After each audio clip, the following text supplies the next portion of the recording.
Good morning, my name is Wietzke. I am here from the Olivet Faith Chapter to participate in the Agriculture, Food, and Natural Resources Education Contest.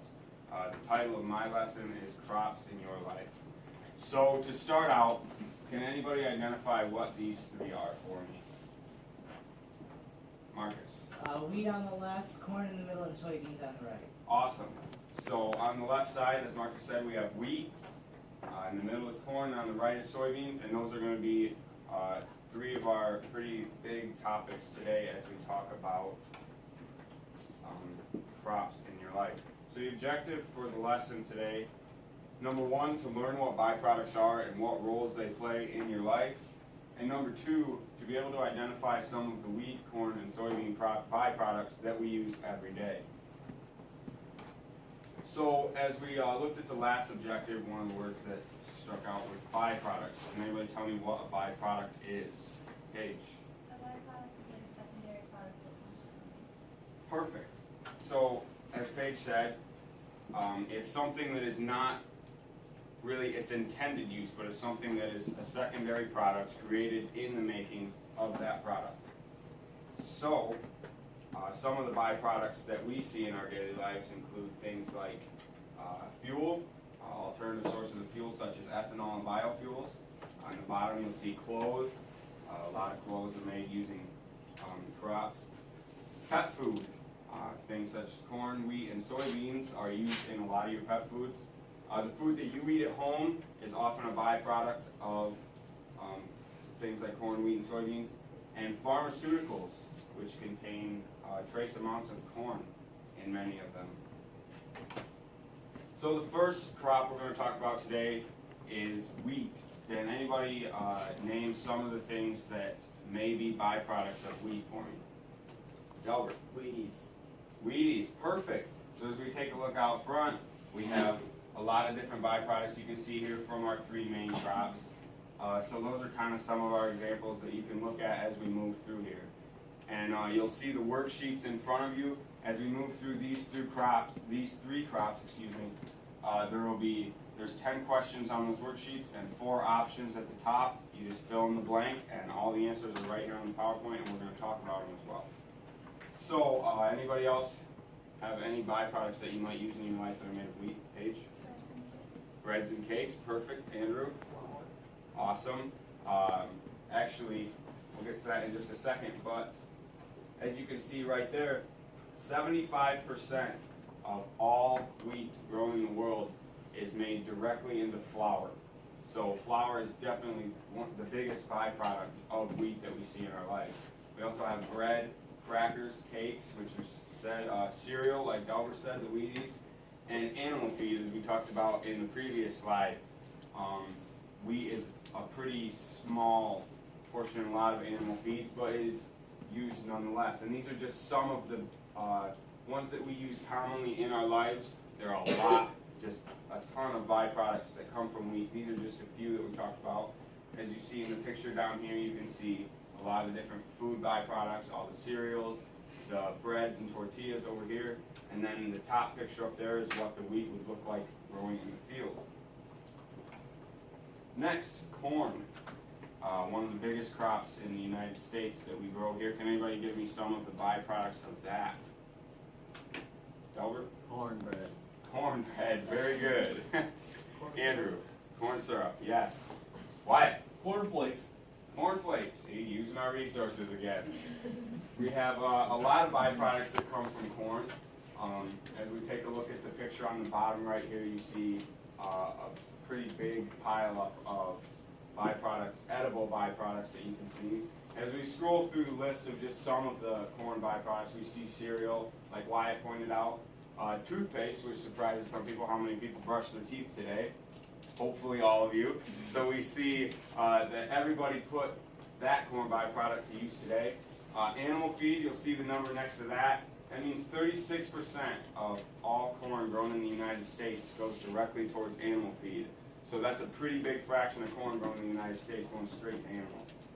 Cola, crayons, diapers, pharmaceuticals like we talked about on a couple slides ago, shoe polish, explosives like firecrackers, and ethanol as you see in the bottom picture here. And there's also a number next to that. So 40% of all corn grown in the United States goes directly towards ethanol production.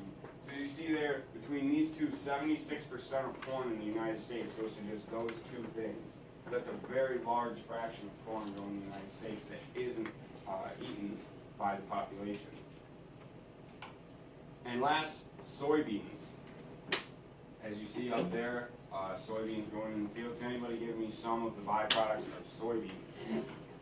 Why? Soy milk. Soy milk. Awesome. So a lot of things like meat and dairy substitutes come from soy. Delbert? Soy sauce. Soy sauce. Awesome. A lot of people put that on their food. If you go to a Chinese restaurant, a lot of people use soy sauce with some of that food. Anybody else? Wyatt again? Vegetable oil. Vegetable oil. All right. We'll look through the list here. You can see animal feed, and there's another number next to this. 85% of soybeans grown in the world are processed and ground up to be turned into soy oil and soy meal and put directly into animal feed. So that's another one, just like corn, that a very large fraction of the crops grown in the world are put directly towards feeding animals. You'll also see hand sanitizer.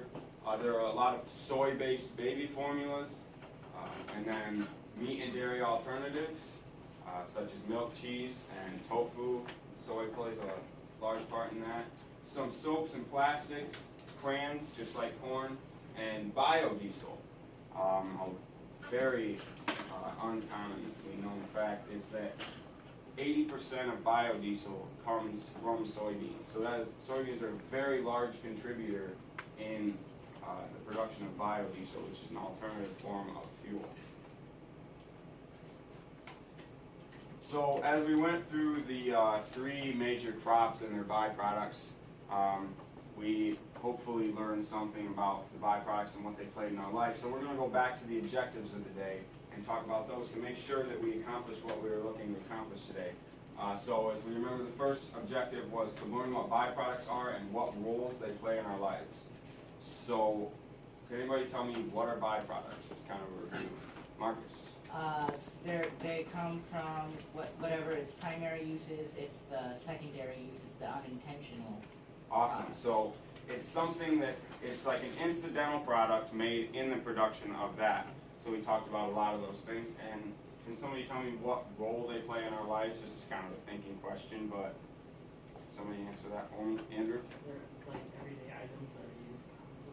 Excellent. So we use byproducts in pretty much all aspects of our life. So they play a very major role in not just our lives, but in agriculture, in the agricultural industry as well, because they account for a very large portion of income for agriculture as a whole. And then our second objective, to be able to identify some of the wheat, corn, and soybean byproducts that we use every day. So we covered a lot of those, and each group you'll see, as we divide it up into groups, just like last lesson, we'll have a board, a marker, and an eraser. So this we'll be covering the second objective using those today. Yeah. All right, so if everybody could get into groups, I'll ask you some questions. You'll write it down on your whiteboard and then raise it up, and we'll talk about it real quick.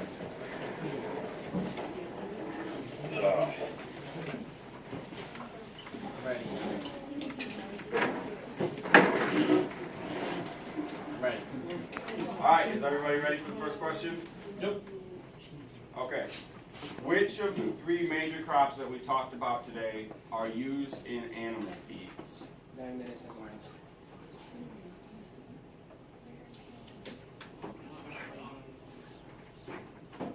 All correct. Correct? Close. You're missing something there. Corn and soybeans. So we have a lot of alls and a couple corn and soybeans. All is the correct answer. We talked about wheat is found in many animal feeds. Corn, 36% of corn is put directly in animal feeds, and then 85% of soybeans grown in the world are put directly towards animal feed. So awesome job there. Second question. Which of the three major crops that we talked about today are used in pharmaceuticals or medicine?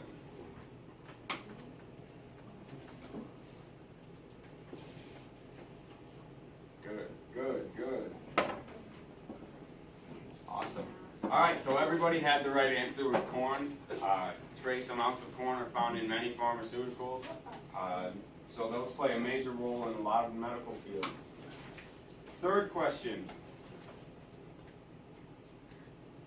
40% of which crop grown in the United States are put towards ethanol?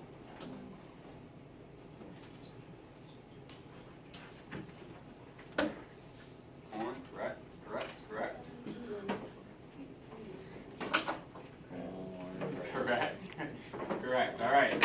Awesome, so it seems we were paying attention. Corn, 40% of all corn grown in the United States is put directly towards ethanol, which is an alternative fuel source. Last question that we're going to talk about today. Which of the three crops are used to make cereal?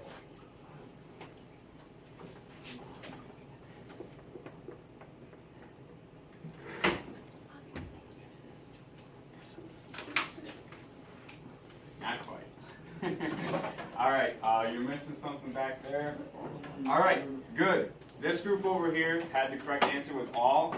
Everybody had partially correct answers, but all of them are used to create cereal. As we saw up top when we talked about, we have the Wheaties, the cornflakes, so that would take care of the wheat and the corn. And then wheat is also used in many, as you'll see, especially with General Mills, they have the whole grain check. That is with the wheat portion right there. So all three of them play a major role in the production of cereal. All right, so that'll wrap us up with the boards. And as you look up at the projector here, you'll see the three seeds again. Can anybody tell me what the top one is? Delbert. Corn. Excellent. Anybody tell me what the one on the left is? Patricia. Soybeans. Awesome. And the one on the right would be then, Harley? Wheat. Perfect. So we've hopefully learned about our three main crops in the United States here, and what 20 byproducts seconds. they use, and what role they play in our lives. So I hope you all take away from this and think about this as you go through your lives. Thank you for participating and interacting with my presentation.